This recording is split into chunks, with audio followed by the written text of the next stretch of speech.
fellas, we're rolling right into the next one.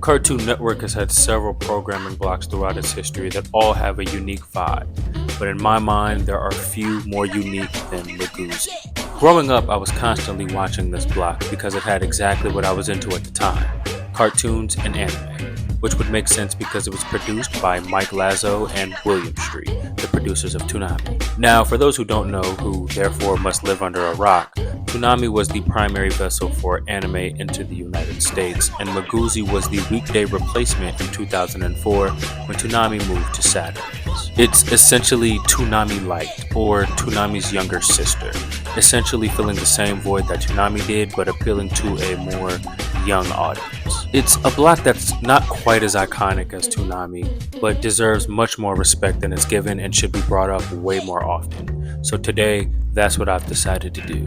Come along with me and let's take a deep dive into Miguzi.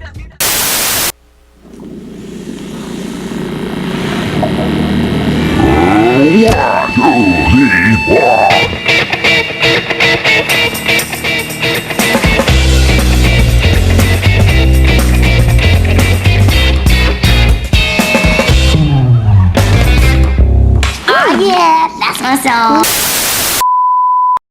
Miguzi debuted on April 19th, 2004, and like I previously stated, consisted of action cartoons and anime.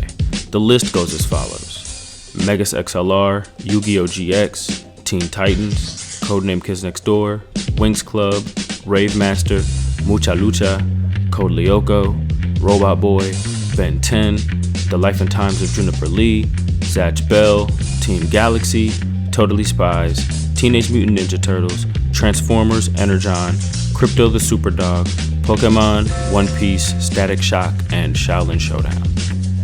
Over its 3-year run, it aired within the range of starting as early as 3 p.m. and as late as 7 p.m. There are several characters that we see throughout all of these bumps, and I think that the art direction and the character design are what makes this block stand out. Miguzi takes place underwater, and we have a crew of aliens and a young girl hanging out and overall just having a good time. It utilized 3D animation, and although it's not perfect and some people would say borderline unappealing, I find it charming and it works well enough in my opinion. The main character is Aaron, who I consider the stand-in for the viewer. A human child that contrasts wildly compared to the aliens that make up the rest of the main cast. She's also the only one we can explicitly understand. From what's shown, it's safe to say she's actually a pretty solid athlete, showing off several athletic feats that are fairly impressive.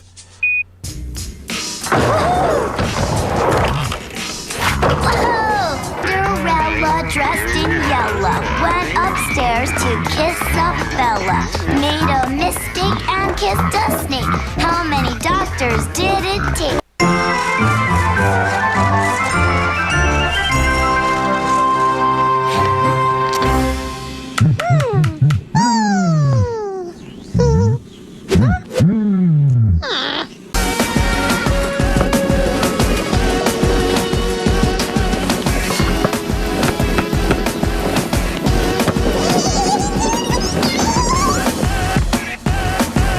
She's also voiced by Jessica DeChico, who has a fairly impressive resume but will mostly be recognized for voicing Fire Princess from Adventure Time, Maggie from The Buzz on Maggie, and Gwen Wu from The Mighty Bee. Then we have Remo, a walking remote control that can directly control the TV, the lights, and other things throughout the ship. There's Bass and Tweet, who are walking speakers respectively. They both have distinct personalities that set them apart from each other. After the block had been running for quite some time, Aaron comes up from the basement with a box containing duplicates of both Bass and Tweet, who have been boxed up down there for who knows how long. I found these down in the basement. I can't believe you haven't busted them out yet.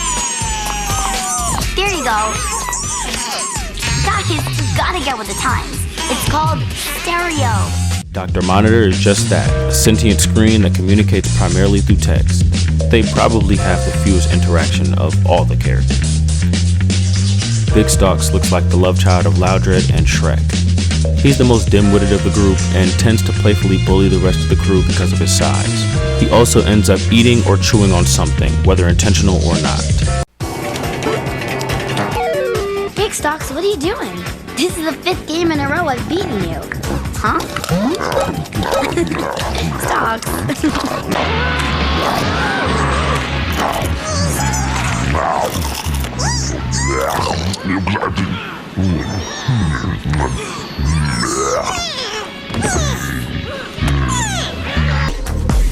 Ugh, I hate math. You want to help? Sure, here you go.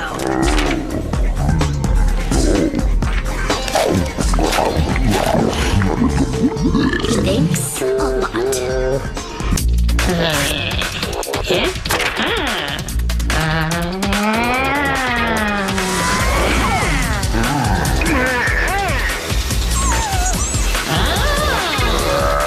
Trey is a 5-eyed alien who is the cutest of the bunch and more closely resembles a pet than anything else.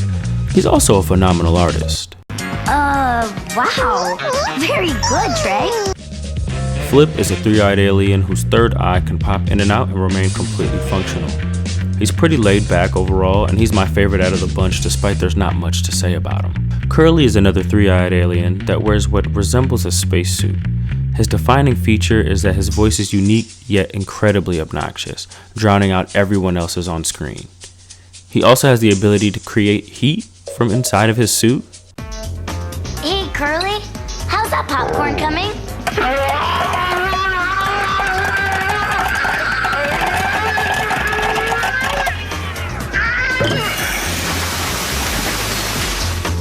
Yolk is the brother of Curly, and he's a limbless green alien that's able to use telekinesis. Now, Yolk is a special case compared to the others because he wasn't an original cast member. Instead, he was created in a contest run by Cartoon Network known as the Make a Monster Piece. More than 100,000 submissions were sent in and 10 finalists were selected and voted on Miguzi.com. Some of these character designs are actually pretty good and easily would have fit the overall vibe of the characters, arguably better than what we got. Yolk obviously won and was created by Kyler Spears, who eventually went on to be a storyboard artist and writer for the network and beyond. He would go on to work on Clarence, We Bare Bears, Mitchell vs. Machines, Amphibia, and more. Yolk is overall pretty cool though, and he's unique in an already diverse cast. Then we also have Leviathan, a friendly fish that seems almost alien or at least mutated. He's giant with a ton of eyes, and he's the one that gets Aaron from the surface world into the ship. And lastly, we have the only other human we see, Salty, an environmentalist that teaches us about marine life, which is pretty cool, I guess. I've asked my pal Old Salty to drop by and show us around. Here he comes now. Shiver me timbers.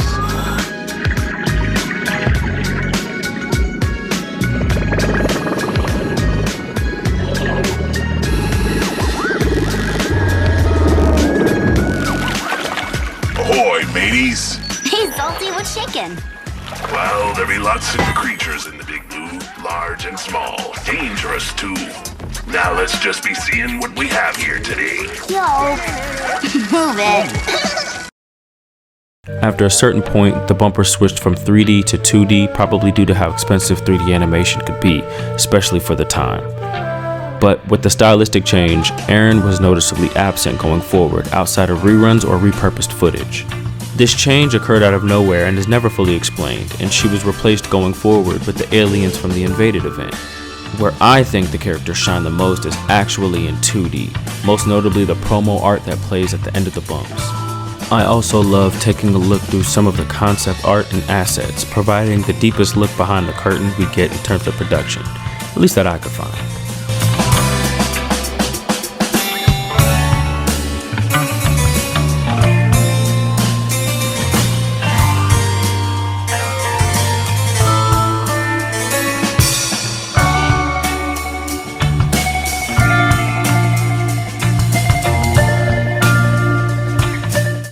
In 2007, Miguzi was replaced by Master Control, and that was the unfortunate end for our friends.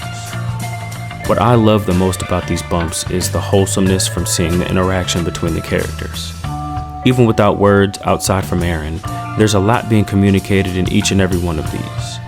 All of the characters have unique personalities, and it feels like we're watching a family hang out and enjoy each other's company. We see them do things like racing, play fighting, and even birthdays. It's really endearing to watch. Miguzi is a product of its time, and because it was running during my time growing up, I'm nostalgically attached to it.